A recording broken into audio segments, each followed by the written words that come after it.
Alham- Alhamdulillahi Rabbil Alamin. Wassalatu wassalamu ala ashrafil mursalin wa ala alihi wa sahbihi ajma'in. Qala rabbi shrah lana sudurana wa yassir lana umurana wahlul 'uqdatam min alsinatina yafqahu qawlana. Allahumma rabbi yassir wa la tu'assir, rabbi tammim bil khair. Amma ba'. Alhamdulillah, kita rafakkan kesyukuran kepada Allah Ta'ala di atas segala rahmat dan kurniaannya. Pada petang ini kita masih lagi diberikan peluang oleh Allah Subhanahu Wa Ta'ala untuk dapat kita bersama-sama di dalam pengajian kelas tafsir kita pada petang ini. Dan insya-Allah untuk petang ini kita akan menyambung semula bagi tafsir kita menerusi surah Al-Insyiqaq, iaitu pada ayat yang ke-21. Sambung ayat 21 kan? Faiza quri'a alaihim. Ya Ustaz, ayat Sebab 21. 20 kita dah kan? So, Dah kita habis. sambung yang ke-21. Okay. Okay, baik. So saya baca daripada, kita bukalah pada muka surat berapa ni? 589. Muka surat 589. Baca daripada ayat yang ke-21 sampai kepada ayat yang terakhirlah insya-Allah. A'udzu billahi minasyaitonir rajim. Bismillahirrahmanirrahim. Wa idza quri'a 'alaihimul Qur'anu la yasjudun balil ladzina kafaru yukadzibun wallahu a'lamu bima yu'un فبشرهم بعذاب أليم إلا الذين آمنوا وعملوا الصالحات لهم أجر غير ممنون صدق الله العظيم.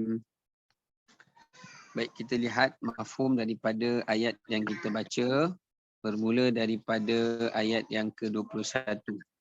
Allah berfirman dengan mafhumnya, dan apakah pula alasan orang-orang yang kafir itu apabila dibacakan Al-Quran kepada mereka, mereka tidak mahu taat dan sujud kepada Allah Subhanahu wa Ta'ala. Pada ayat yang ke-22 pula, tidak ada satu pun alasan mereka, bahkan orang-orang yang kafir itu semata-mata hanya mendustakan sahaja.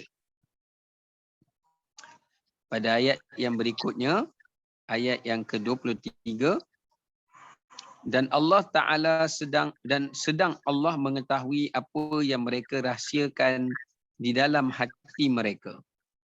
Ayat 24, maka khabarkanlah kepada mereka itu dengan azab yang tidak terperi sakitnya. Ayat yang ke-25, melainkan orang-orang yang beriman dan beramal soleh, mereka itu beroleh pahala balasan yang tidak putus-putusnya. Okey, baik. Jadi daripada ayat yang ke-21 yang kita bacakan tadi sehingga kepada ayat yang ke-25, ayat ini Allah Subhanahu Wa Ta'ala menerangkan kepada kita tentang pendustaan orang-orang kafir terhadap Al-Quran. Pendustaan orang-orang kafir terhadap kebenaran Al-Quran serta ancaman azab Allah kepada mereka yang mendustakannya. Kemudian ayat ini juga Allah berbicara tentang ganjaran kepada orang-orang yang beriman dan beramal saleh. Ganjaran orang-orang yang beriman dan beramal saleh bagi mereka yang menjadikan Quran sebagai petunjuk. So ada dua topik daripada ayat yang kita bacakan ini. Satunya Allah Ta'ala bercerita tentang sikap orang-orang kafir yang tidak percaya pada Quran dan mendustakan Al-Quranul Karim dan tidak mahu mengamalkannya. Yang kedua, Allah Ta'ala cerita bezanya dengan sifat orang-orang beriman dan beramal soleh dan menjadikan Quran sebagai panduan hidupnya. Okey, kita balik semula kepada ayat yang ke-21, kemudian barulah kita pergi kepada beberapa tadabbur yang lain. Baik, pada ayat yang ke-21 ni, Allah Subhanahu Wa Ta'ala menerangkan kepada kita tengok tafsiran terlebih dahulu.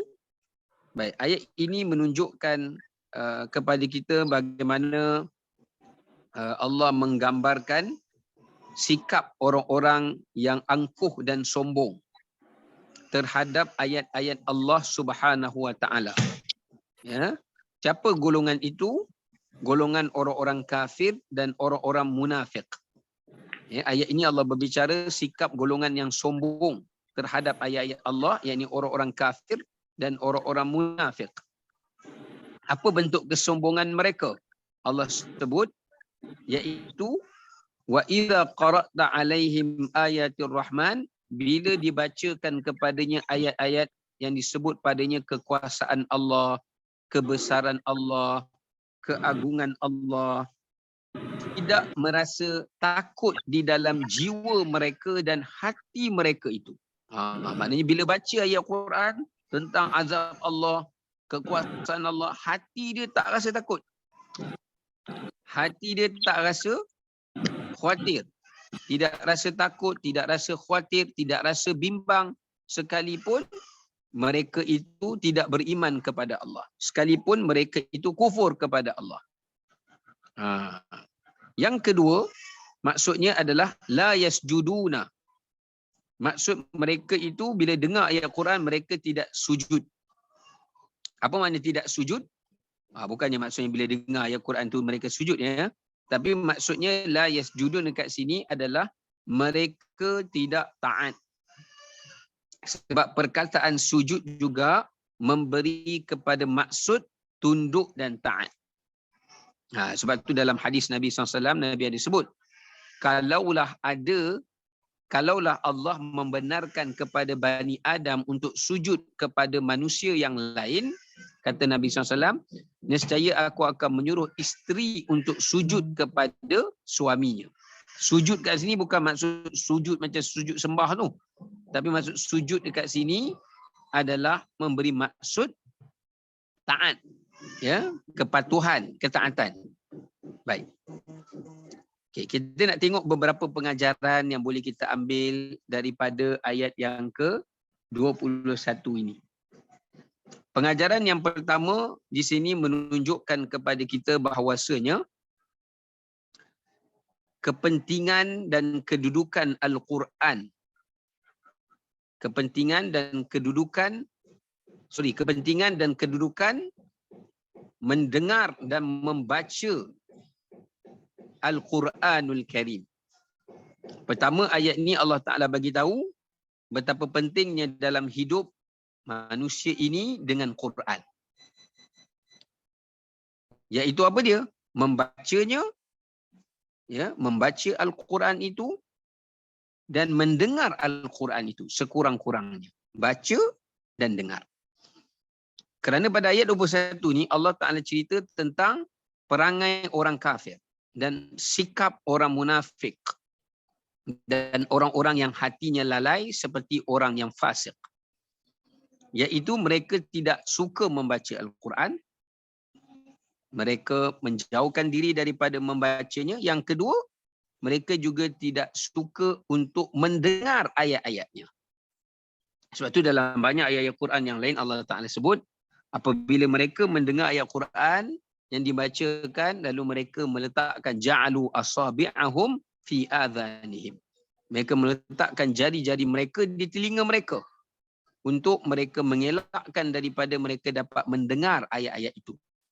Jadi kat sini menunjukkan pada kita satu pengajaran yang penting, iaitu kalau kita nak jadi hamba yang taat kepada Allah, bantulah ketaatan kita kepada Allah dengan membaca Al-Quran.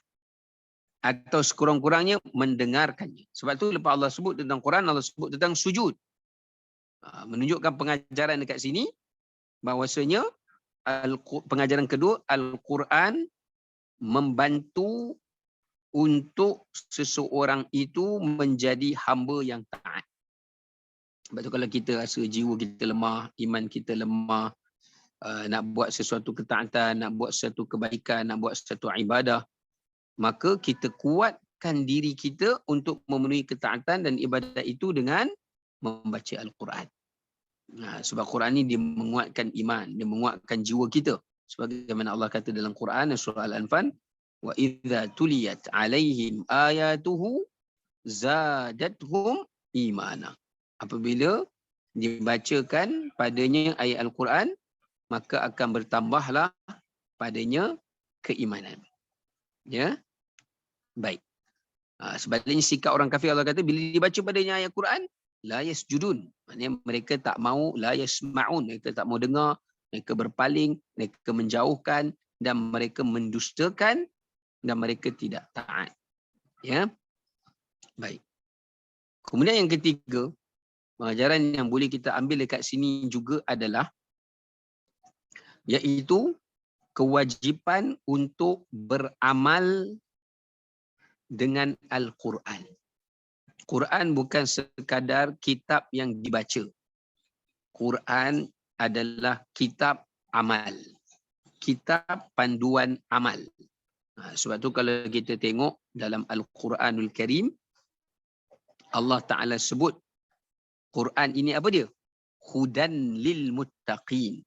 Quran adalah petunjuk kepada orang yang bertakwa. Maksudnya kalau kita nak beramal seperti amal orang yang bertakwa, panduan amalan, modul amalan, silibus amalan kita mesti base kepada Al-Quranul Karim. Ya, barulah kita boleh mencapai takwa, barulah kita boleh mencapai darjat muhsinin dan juga darjat-darjat kedudukan yang lain. Sekejap ya. Sekejap ya. Sini ambil air kejap. Dah sakit.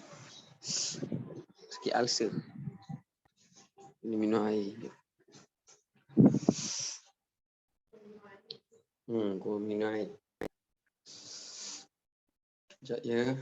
Saya ambil air. Sebab kena ulcer mulut pedih.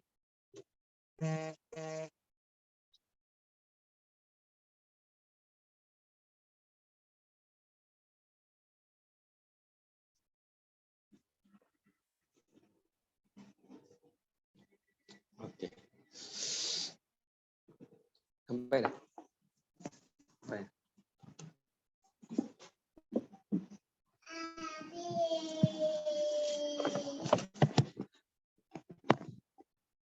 Baik, kita sambung balik ya. Okey. Yang seterusnya disebutkan di sini adalah Quran adalah merupakan kitab petunjuk dan kitab panduan beramal. Sebab tu dalam banyak ayat Quran yang lain Allah Ta'ala sebut kitabun anzalnahu mubarakun liyadabbaru ayatih waliyatadzakkara ulul albab. Al-Quran adalah kitab yang berkat untuk kamu mentadabburnya. Sebab tu sebelum kita nak beramal, kita kena faham kandungan ayat Al-Quran itu. Kenapa? Untuk apa? Liyatadzakkara ulul albab. Sebab dalam Quran itu ada peringatan kepada orang-orang yang hendak beramal. Di sini menunjukkan kepada kita tentang kepentingan untuk mempelajari dan memahami Al-Quran dan beramal dengan kandungan Al-Quranul Karim. Tidak berpada dengan membacanya atau mendengar ayat-ayatnya. Dalilnya sebab Allah kata Quri'a Lepas Allah sebut quri'a, Allah kata la yasjudun. Nah, ini bila Allah Ta'ala kata bila dibacakan pada orang-orang kafir itu Quran, mereka faham Quran yang dibaca kepada mereka, tapi mereka la yasjudun, mereka tidak taat. Mereka tidak mahu taat. Ya. Baik. Itu adalah pengajaran yang ketiga, dan yang keempat adalah tuntutan untuk sujud. Tuntutan untuk sujud, ya. Tuntutan untuk sujud pada ayat-ayat sajdah. Nah, sebab tu Allah jadikan pada ayat 21 ni adalah merupakan ayat sajdah. Ayat sajdah ni adalah merujuk kepada ayat-ayat yang dituntutkan kepada para pembaca untuk dia sujud apabila ia membacanya. Baik. Kalau kita tengok ayat-ayat sujud di dalam Al-Quran ini, kesemuanya mengandungi sebanyak yang disebutkan adalah 13. Ya. Ada pandangan para ulama mengatakan jumlahnya adalah sebanyak 13 tempat. Ya. Ada 13 tempat ayat sujud yang terdapat di dalam Al-Quranul Karim. Sebahagian mengatakan ada 14. Sebahagian kata ada 14, sebahagian kata ada 13. Ya. Ini boleh rujuklah masing-masing dalam kalau belajar ilmu tajwid ni adalah bab ni. Surah Al-A'raf, surah Ar-Ra'du, surah An-Nahlu, surah Al-Isra, surah apa lagi? Surah Maryam, surah Al-Hajj, surah Furqan, surah An-Namlu, surah As-Sajdah, surah Sad, surah Fussilat, surah An-Najmu, surah Al-Insyiqaq yang kita baca ni, dan juga surah Al-Alaq. Sebahagian kata 15. Tapi yang tepatnya adalah 15 lah. Itu yang dihimpunkan oleh majoriti para ulama adalah sebanyak 15 tempat di dalam Al-Quranul Karim, ya, yang disebutkan tentang ayat-ayat sajdah, ya, ayat-ayat sajdah. Cuma bila kita baca ayat-ayat yang berkaitan dengan sajdah ni, apa yang perlu kita baca ketika kita sujud itu?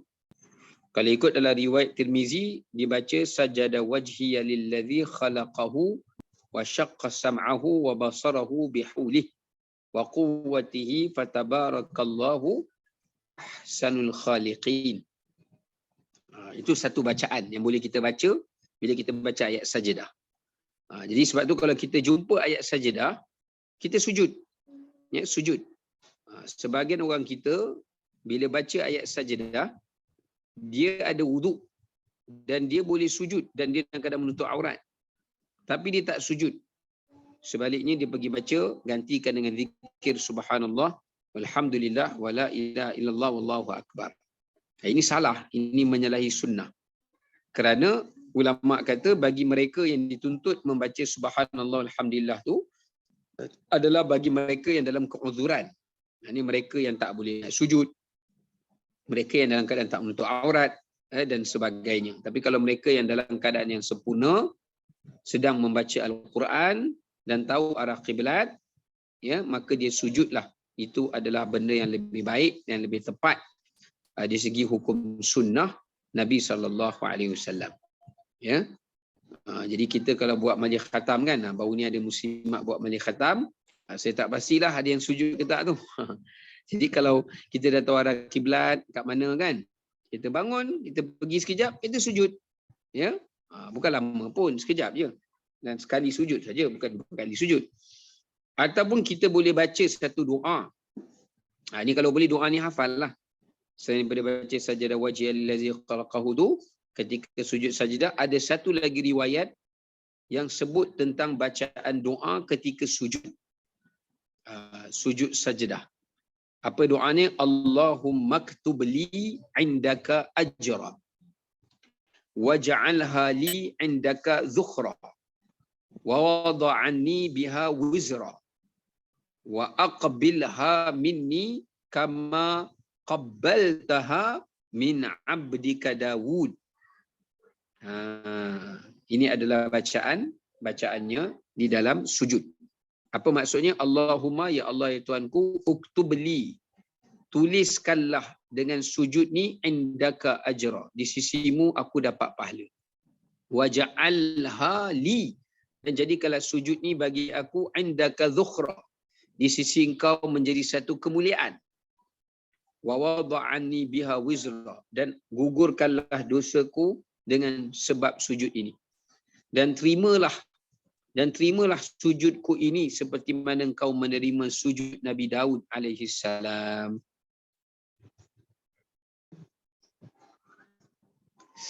Baik, itu antara doa yang boleh kita bacakan apabila kita melakukan sujud sajadah. Okey. Seterusnya, ulama juga menafsirkan la yasjudun itu maknanya tidak salat. La yasjudun maksudnya la yusallun, mereka tidak salat. Maknanya dekat sini bahawasanya apabila seseorang itu diperdengarkan padanya Quran namun dia tidak salat, tidak mengerjakan salat, walaupun setelah ia mendengarkan padanya akan ayat Al-Quranul Karim. Di sini menunjukkan pada kita tentang bahawasanya apabila seseorang itu salat, maka tidak boleh disebutkannya bacaan yang lain melainkan bacaan Al-Quran. Sebab ada sebahagian ahli kitab yang memeluk ajaran Islam, bila mereka salat, mereka membaca dalam salat mereka itu adalah kandungan dalam kitab Taurat. Kandungan kitab Taurat. Jadi sebahagian mufassirin mengatakan ayat ini juga turun kepada mereka. Maka kat sini pengajaran dia apa? Pengajaran dia adalah sebaik-baik bacaan Al-Quran kita adalah di dalam salat. Sebab tu ulama mengatakan kalau kita baca Al-Quran di dalam salat, diberikan kepada kita pahala 2 gandaan daripada kita membaca di luar salat. Sebab tu kalau ibu-ibu sekalian ada hafal surah-surah hafazan, kalau boleh bawa lah baca dalam semayang, surah Yasin ke, surah As-Sajdah ke, surah Al-Mulk ke, dan surah-surah yang lain yang telah kita hafal. Bahkan semayang sunat ni, kalau kita bangun semayang malam, kita boleh semayang dalam keadaan kita melihat mushaf. Ya, maknanya buka mushaf yang besar tu dan pastikan bacaan kita betul lah, lancar lah sebelum kita nak bawa dalam semayang ni, pastikan bacaan kita lancar dulu surah tu. Janganlah time semayang malam lagi buka surah tu pun kita jarang baca pun banyak salah, yang tu hilang kekhusyukan solat. Ya, jadi sebaiknya kita lancarkan dulu bacaan yang kita nak baca, ya, kita lancarkan dulu. Lepas tu baru kita bawa dalam solat kita.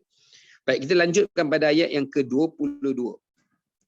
Ayat 22 ni Allah Subhanahu Wa Taala menatakan bahawasanya Allah mengherdik dan mencerca sikap orang-orang kafir yang sombong terhadap keterangan ayat Al-Quran yang telah sampai kepada mereka.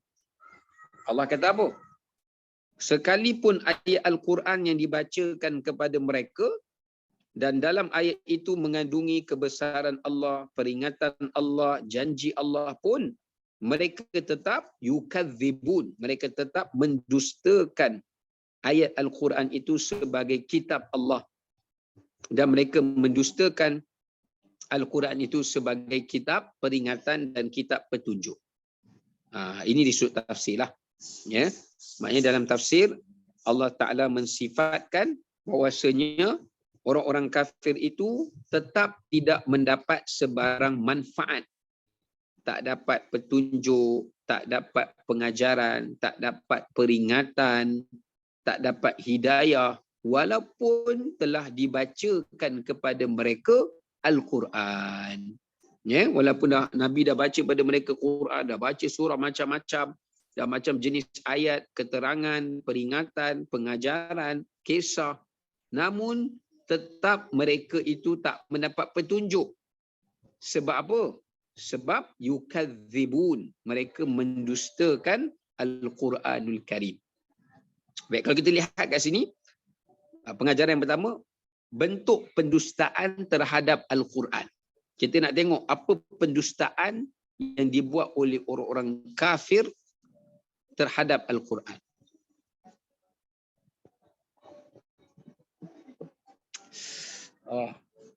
Sakit. Yang pertama, pendustaan terhadap Al-Quran itu adalah mereka mendustakan kedudukan Al-Quran itu sebagai kalam Allah. Ini dipanggil pendustaan dari sudut kedudukan Al-Quran. Dipanggil pendustaan dari sudut martabah. Martabat Quran itu sendiri mereka dustakan. Mereka tak percaya Quran itu kalam Allah. Yang kedua, bentuk pendustaan yang mereka lakukan itu adalah pendustaan mereka terhadap keterangan Al-Quran. Al-Bayan. Pendustaan dari sudut keterangan. Ni.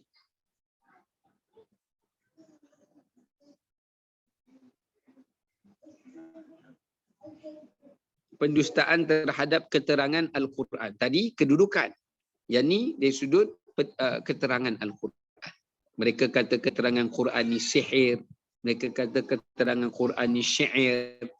Ya, dan seumpama dengannya. Baik, yang ketiga adalah mereka itu mendustakan bukan sekadar keterangan Al-Quranul Karim, tetapi mereka mendustakan kebenaran dan keabsahan Al-Quran. Maknanya mereka kata Quran ni bukan kitab yang benar, tapi rekaan Nabi SAW atau rekaan yang lain dan sebagainya yang diambil oleh Nabi SAW. Jadi mereka mendustakan keabsahan dan juga mereka mendustakan kebenaran Al-Quranul Karim itu. Ya. Baik. Kemudian yang keempat adalah mereka mendustakan beramal. Mereka mendustakan untuk beramal dengan Quran.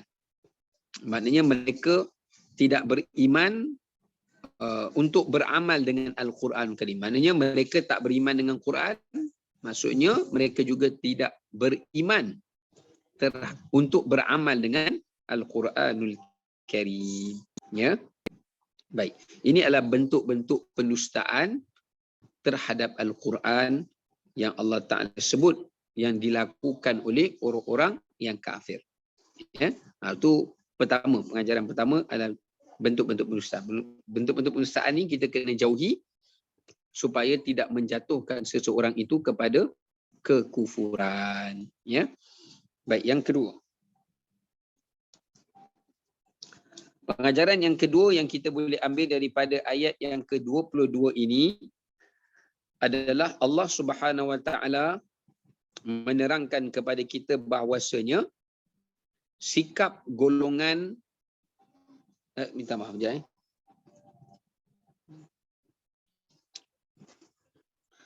Okey, yang kedua adalah berdusta terhadap Al-Quran itu adalah kufur.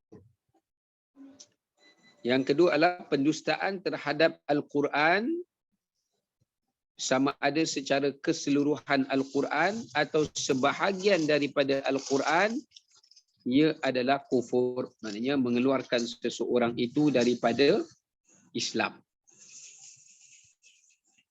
Sama ada dia tak percaya sebahagian Quran, dia tak percaya sedikit daripada Quran, atau dia tak percaya keseluruhan Quran, maka menyebabkan dia menjadi kufur.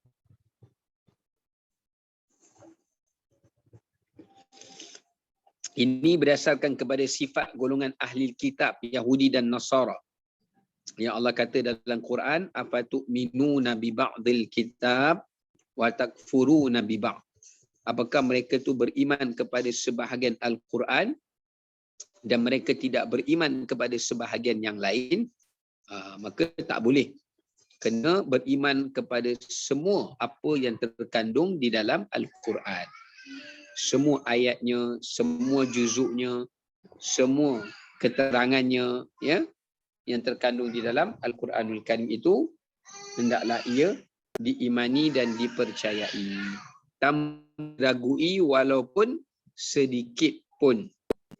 Itu pengajaran yang kedua yang kita boleh ambil daripada ayat yang ke-22. Ya. Ayat yang ke-23,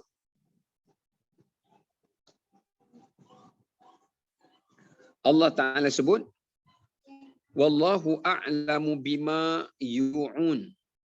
Dalam ayat ini Allah Subhanahu Wa Ta'ala menerangkan bahawasanya Allah Maha mengetahui apa yang tersimpan di dalam hati manusia. Kenapa bila Allah sebut tentang kesombongan mereka untuk beriman dengan Quran, lepas tu Allah Ta'ala sebut tentang mereka orang kafir ni mendustakan Al-Quran, tiba-tiba Allah kata wallahu a'lamu bima yu'un. Ulama tafsir kata Allah mengetahui di dalam lubuk hati orang kafir ini atau orang munafik itu yang mereka mempercayai Al-Quran sebagai kalam Allah. Itu satu tafsiran. Maksudnya Allah tahu di dalam hati mereka, tersimpan dalam hati mereka bahawasanya mereka menyedari Al-Quran ini adalah kitab yang benar. Al-Quran ini bukan tulisan Nabi Muhammad SAW. Al-Quran ini bukan rekaan Nabi SAW. Al-Quran ini bukan kalam syaitan yang seperti mana kita dah sebut dalam surah yang sebelum ini, wa ma huwa biqauli syaitanir rajim. Ia bukanlah satu kata-kata syaitan, bukan syair, bukan sihir, bukan. Sebab Allah tahu dalam lubuk hati mereka, mereka tahu Quran ini benar, mereka tahu Quran ini betul. Tetapi kerana kepentingan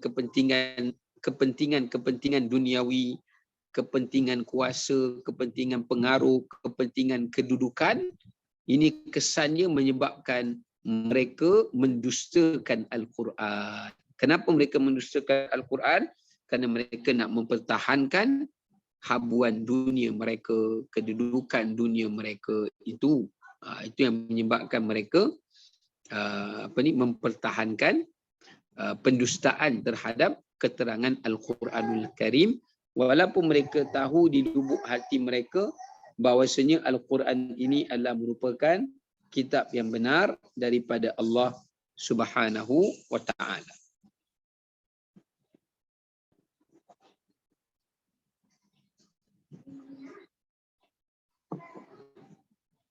Okey, baik. Seterusnya, itu dari segi tafsir, ya. Itu dari segi tafsir, ya. Okey, sekarang kita nak tengok dari segi pengajaran yang boleh kita ambil daripada ayat yang ke-23 ni. Pengajaran yang boleh kita ambil daripada ayat yang ke-23 ini adalah yang pertamanya, sifat kemunafikan. Sifat kemunafikan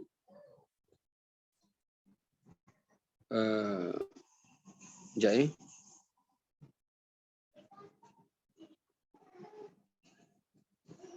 Okey. Antara ciri sifat kemunafikan adalah menyembunyikan kebenaran.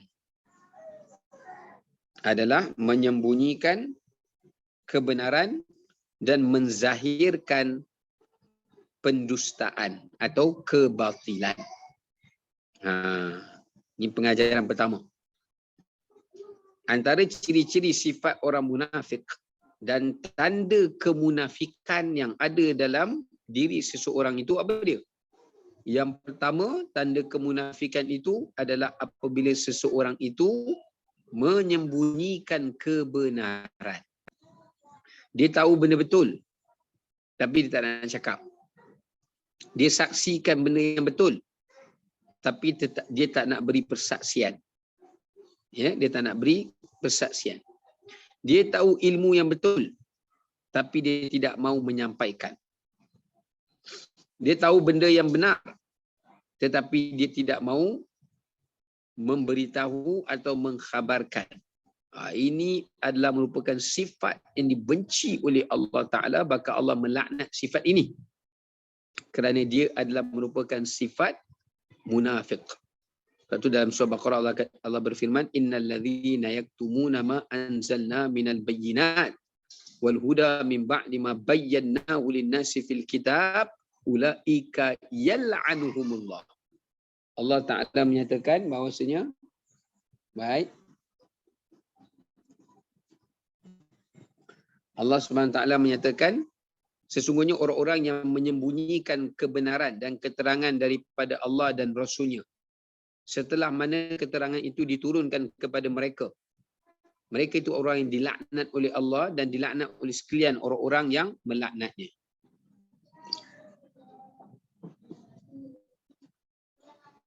Baik, jadi maksudnya apa dia kat sini? Maksudnya kat sini menunjukkan kepada kita bagaimana kalau seseorang itu tak nak menyampaikan benda yang betul atau dia menyembunyikannya dengan berdiam diri atau tidak menyampaikannya atau memberitahu kepada orang-orang lain tentang kebenaran. Ya. Siapa pula? Sekejap ya.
Okey.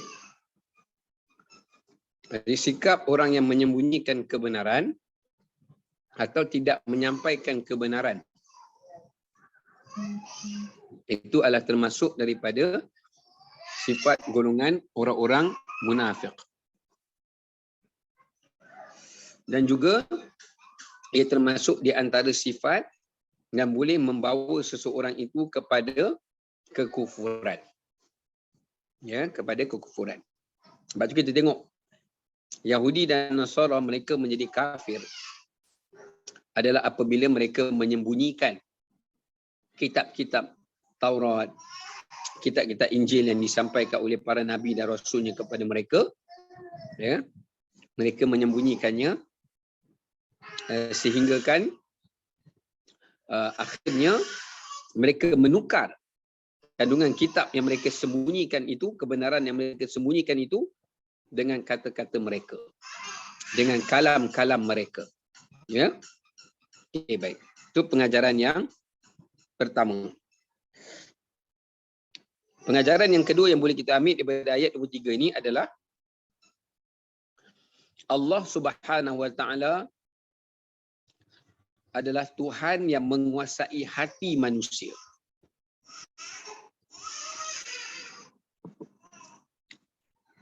Baik main dengan dia. Allah Ta'ala adalah Tuhan yang menguasai dan mengetahui segala urusan hati manusia. Sebab tu banyak dalam Al-Quran kita baca wallahu alimun bidzatis sudur. Allah tahu apa yang ada dalam hati. Ayat ni pun sama, wallahu a'lamu bima yu'un. Ya, banyak lagi lah tempat dalam Al-Quran yang Allah sebut yang Allah tahu apa yang ada dalam jiwa manusia. Ya.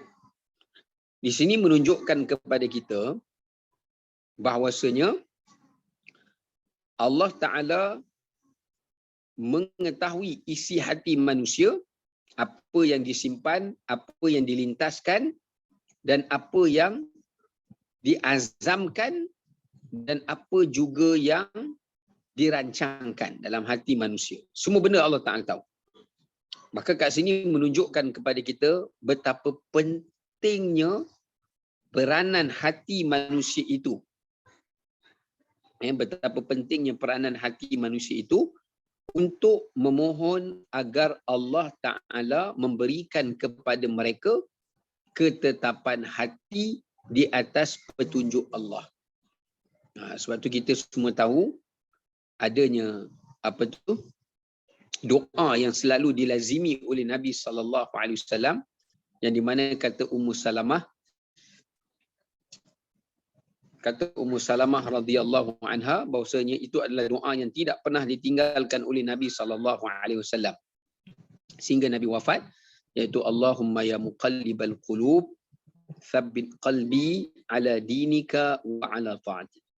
Wahai Tuhan yang membolak-balikkan hati, tetapkanlah hati kami di atas ketaatan kepada kamu dan juga memperelokkan ibadat kami kepada kamu. Ini termasuk di antara doa Nabi SAW untuk menunjukkan bahawasanya hati manusia ini adalah merupakan tempat yang menjadi penentu iman dan kufur. Ya, yang menjadi penentu iman dan kufur. Ya. Baik. Oleh kerana itu, oleh kerana hati ini penting, kerana dia adalah merupakan tempat iman dalam jiwa manusia, dia juga adalah merupakan tempat kekufuran dalam jiwa manusia, dan kerana jika rosaknya hati, rosaklah seluruh amalan seseorang itu, bahkan agama seseorang itu ada ditentukan dengan keyakinan, kepercayaan, keimanannya di dalam hati. Maka disebabkan kerana itu, kita pergi kepada pengajaran yang sebab tu kita kena selalu minta tolong kepada Allah agar Allah menjaga hati kita. Sebab Allah menguasai hati kita. Dalam hadis Nabi bersabda, anna qalba bani Adam ma baina usbu'ain ar-Rahman. Hati anak Adam tu berada di antara dua jari jemari ar-Rahman. Ini nak bagi tahu berada dalam penguasaan Allah Ta'ala. Dia ada masa dia boleh buat baik, ada masa boleh jadi sebaliknya. Ujian Allah ke atas manusia. Hati manusia boleh berubah. Sebab itulah dalam hadis Nabi kata, ada orang yang buat amalan ahli syurga, bila dia nak dekat mati, hatinya berubah, dia buat amalan ahli neraka, dia masuk neraka. Ada orang yang buat amalan ahli neraka, kemudian sebelum dia mati, hatinya berubah, dia buat amalan ahli syurga, lalu dia mati sebagai ahli syurga. Ini nak menunjukkan hadis ni, hadis yang sangat berat. Menunjukkan kepada kita bahawasanya betapa pentingnya urusan hati yang kita kena selalu minta pertolongan kepada Allah agar Allah memberikan ketetapan kepada hati kita. Ya. Contohnya kalau kita lihat ada di sana beberapa doa.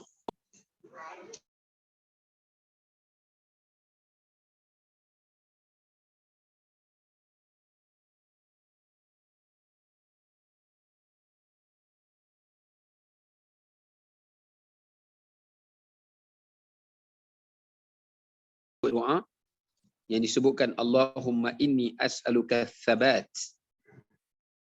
Ya, Allahumma inni as'aluka ats-tsabat wa azimatar rusyd wa syukra ni'matik wa husna ibadatik.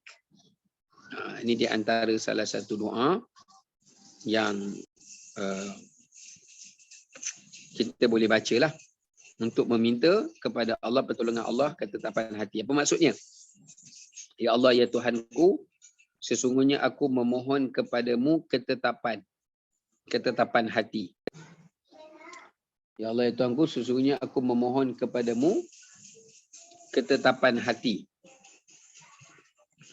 dan petunjuk, ya, dan juga petunjuk dalam setiap urusan, dan bersyukur di atas nikmat-Mu dan memperelokkan ibadatku kepadamu.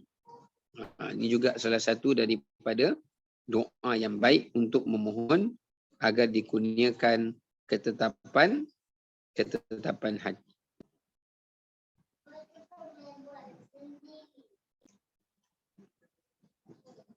Pula jadi macam ni pula.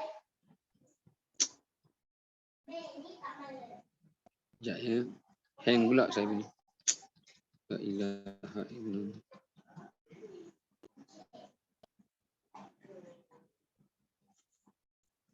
Okey.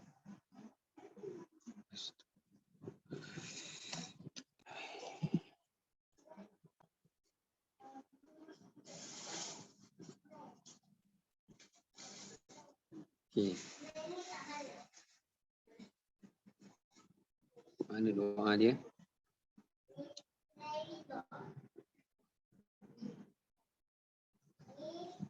Tak boleh dah, minta maaf je.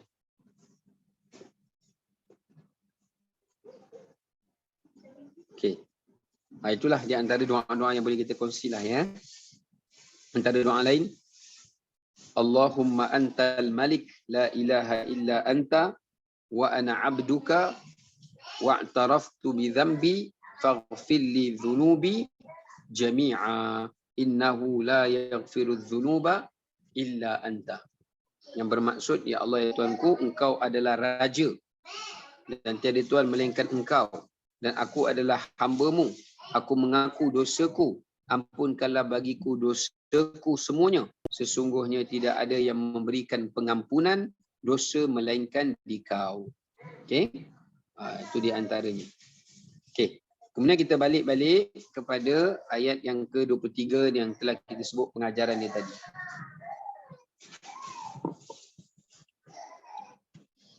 Pengajaran yang seterusnya yang kita nak ambil dekat sini adalah jenis-jenis hati dan sifatnya.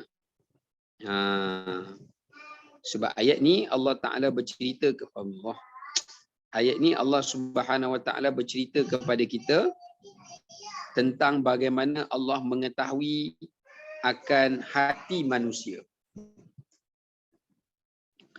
Dan pengajaran yang kita nak lihat bagaimana manusia ini memiliki beberapa jenis hati. Beberapa jenis hati. Allah tahu hati kita ni jenis apa, tapi kita nak kena tahu apa jenis hati kita. Ya, seperti mana yang digambarkan dan disifatkan oleh Allah di dalam Al-Quran. Ya. Baik. Contohnya kalau kita lihat kat sini,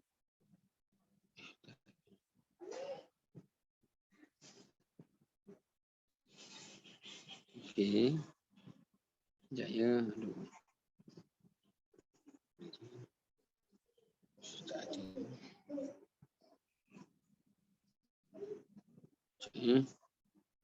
Okey. Apa yang disebutkan oleh para ulama di antara beberapa jenis hati Allah. Beberapa jenis hati menurut Al-Quranul Karim. Okey. Yang pertama, qalbun mutmain. Hati yang tenang. Ada 10 jenis hati yang Allah sebut dalam Quran. Pertama, qalbun mutmain. Hati yang tenang. Ini Allah sebut dalam surah Ar-Ra'du pada ayat 28. Alladzina amanu wa tatma'innu qulubuhum bi dzikrillah. Orang yang beriman itu hatinya akan tenang dengan mengingati Allah. Jadi hati yang tenang ni adalah hati yang selalu ingat pada Allah. Dia nak makan, dia nak tidur, dia nak kerja, dia nak buat apa, dia ingat pada Allah. So ini adalah hati yang tenang. Yang kedua, qalbun munib. Macam mana qalbun munib? Iaitu hati yang sentiasa ingin kembali kepada Allah. Maknanya bila dia buat salah, dia tergelincir, dia rasa macam dia dah lalai, dia dah jauh, dia segera ingin kembali kepada Allah. Yang ketiga, qalbun wajal. Iaitu hati yang takut kepada Allah. Ini Allah sebut dalam ayat Al-Quran Karim dan surah Al-Anfal. Allah sebut innamal mu'minuna allazina idza dzukirallah wajilat qulubuhum. Sesungguhnya orang beriman itu bila disebut nama Allah, hatinya akan menjadi takut dan gentar. Yang keempat, qalbun salim. Hati yang sejahtera. Hati yang bersih, hati yang sejahtera. Apa dia qalbun salim ni? Ini Allah sebut dalam surah Asy-Syu'ara, illa man atallah biqalbin salim. Kecuali orang yang datang bertemu Allah dengan hati yang sejahtera. Macam mana hati yang sejahtera? Hati yang bersih daripada syirik, bersih daripada khurafat, bersih daripada tahyul, bersih daripada benda-benda yang boleh menjerumuskan ia kepada syirik. Yang ikhlas, ya, hati yang ikhlas ini dipanggil qalbun salim. Yang kelima dipanggil qalbun layyin. Qalbun layyin ni adalah hati yang lemah lembut. Hati yang lembut. Macam mana hati yang lembut? Hati yang lembut di sini yang dimaksudkan adalah iaitu hati yang mudah untuk lentur, tunduk, patuh, taat apabila mendengar peringatan daripada Allah dan Rasul. Ini qalbul layyin. Bila dengar peringatan Allah, bila dengar peringatan daripada Nabi SAW, bila mendengar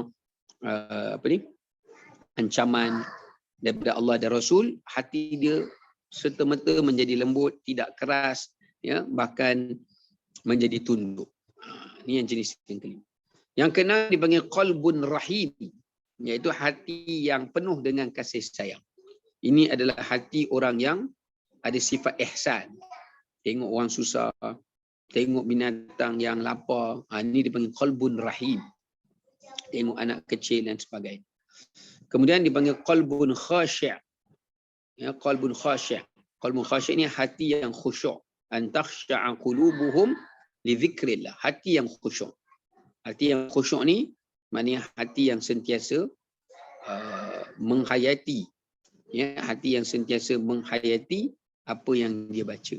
Maknanya kalau dia baca Quran, dia khusyuk, dia hayati. Kalau dia berzikir, dia hayati. Kalau dia baca, kalau berzikir, baca Quran, dia hayati. Kalau dia buat urusan-urusan apa yang lain pun, dia akan menghayatinya seolah-olah dia merasakan Allah Subhanahu Wa Taala menyaksikannya. Kemudian dipanggil qalbun sakin. Yang dipanggil sebagai qalbun sakin. Ya. Qalbun sakin ni maknanya adalah hati yang tentram. Ya, hati yang tentram. Ini Allah SWT surah Al-Fathu, wallazi anzala sakinata fi qulubil mu'minin. Hati yang tentram ni apa dia? Iaitu hati yang tenang ketika ibadah. Maknanya bila dia buat amalan je, dia jadi tenang, dia jadi bahagia, dia jadi lapang. Ini qalbun sakin. Dia dapat merasainya ketika berbuat ibadah. Kemudian yang seterusnya, yang ke-9 dipanggil sebagai qalbun qalbun rabit. Hati yang diikat. Hati yang diikat. Apa maksud qalbun rabit? Iaitu hati yang istiqamah. Hati itu tak selalu berbolak-balik. Ya, hati itu tidak selalu berbolak-balik, tapi hati itu adalah hati yang kukuh, hati yang teguh. Ya, dalam keadaan apa pun, dalam keadaan fitnah ke, dalam keadaan takut ke, dalam keadaan senang ke, dalam keadaan susah ke, dia sentiasa teguh kepada Allah dan Rasul. Dan yang terakhir sebagai penutup adalah qalbun mukhbit. Hati yang mukhbit. Ini Allah disebut dalam surah Al-Hajj. Fatukhbita lahu qulubuhum. Apa maksud hati yang mukhbit? Iaitu adalah hati yang selalu mengambil pengajaran dan i'tibar. Ini bila dia dengar ayat-ayat Allah, dia dengar peringatan-peringatan daripada Allah Subhanahu Wa Taala, maka hati dia cepat untuk mengambil i'tibar dan mengambil pengajaran daripada perintah-perintah Allah dan larangan-larangan itu. Okey, baik. Wallahu alam. Sekadar itu kita untuk petang ini, insya-Allah nanti kita akan habiskan lagi 2 ayat dalam surah Al-Insyiqaq dan kita akan sambung sesudah itu surah Al-Buruj. Ya. Baik. Wallahu taala alam. Assalamualaikum warahmatullahi wabarakatuh. Waalaikumsalam Ustaz. Terima kasih Ustaz. Terima kasih Ustaz. Kat mana? Terima kasih Ustaz. Terima kasih Ustaz. Assalamualaikum. Salam. Terima kasih Ustaz. Terima kasih Ustaz. Terima kasih Ustaz. Jom. Habis dah kelas.